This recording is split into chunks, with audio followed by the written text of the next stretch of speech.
I couldn't stand the thought of being a grown-ass man and not feeling like I could do an oil change on my own car. There's a couple other videos that I posted. Check those out if you missed them. But I'm just a guy that didn't grow up working with tools and didn't know how to fix things. Now I'm building my confidence. I wish I could feel good about taking my car somewhere to get fixed, but nowadays mechanics just look for any reason to rip you off.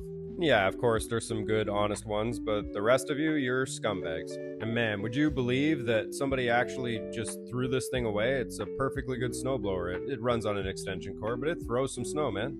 I don't know, you can judge me if you want, I could care less, but I have no problem picking up a good piece of equipment off the end of a curb if somebody's gonna throw it out.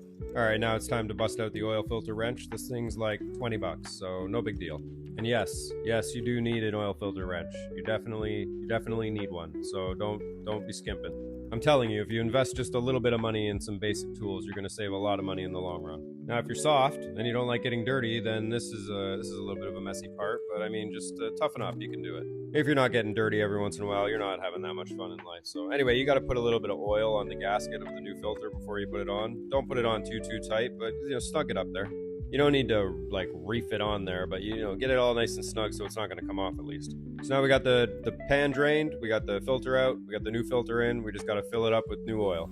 And when oil goes on sale, I just buy a bunch. I buy about 3 or 4 oil changes worth. I get my filters at the same time, and yeah, it's cost me about 40 bucks compared to having to take it somewhere and paying 100. And yeah, it's going to take you a little bit of time, maybe like a half an hour, but you're going to sit in the damn shop and wait for them to do it anyway. And while you're doing it, you're learning something, you're becoming confident, and you're believing in yourself. And that you don't need to rely on other people to solve your problems. If something tough comes up, you're going to feel like you can tackle it.